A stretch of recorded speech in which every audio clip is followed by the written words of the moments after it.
The National Prosecuting Authority will introduce an Investigative Directorate Unit that will focus on serious corruption.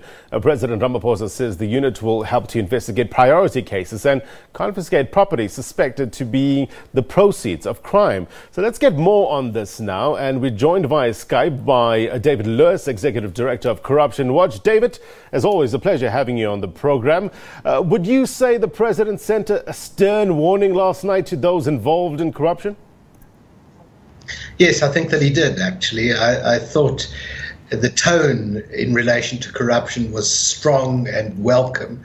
And I think that some of the initiatives he announced are particularly important, particularly important because I think, we've come to the stage where there is plenty that needs to be done in order to stem corruption, but none are more important than the need for prosecutions of high-profile participants, and I think that was what the tenor of his speech last night was in relation to corruption. So, David, you would agree that there's an urgent need to establish an investigating directorate dealing with serious corruption and associated offences. Aren't there bodies currently in place that can deal with this adequately? No, this is not setting up a new institution.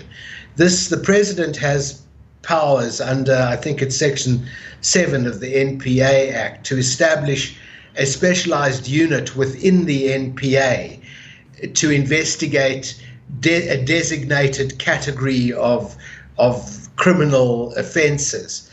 And the powerful aspect of this, and why it's been compared to the Hawks, is that this is a prosecutor-led investigation. The normal practice is that the police do the investigation and then they come to the prosecutors, and the prosecutors decide whether there's enough evidence to prosecute. In this case, the prosecutors are guiding the police in the kind of evidence that they need in order to be able to effect a successful prosecution. So it's a much more powerful form of investigation. And I don't know if you remember, but my recollection is that when Shamila Batoy was first appointed and spoke to the media, this was one of the things that she mentioned, that she had, I think, said to the president in discussions about her employment that she wanted to be done. Yeah. Speaking about Advocate Shamila Batoy, you saw her last night at the State of the Nation address sitting there in Parliament. She's got a lot on her plate, no doubt. Would you reckon she's got enough to a good start? Yes, I mean, she's been there for all of a week, and, while I'm sure she is not responsible personally for the first spate of arrests we have seen, she got off to a good start in, she presented a powerful and incorruptible image of herself, and I found it convincing and I found it persuasive, and I think many South Africans did. I don't envy her for the expectations that are on her shoulders, but I'm sure she is a smart, canny prosecutor. You need to prioritize certain investigations.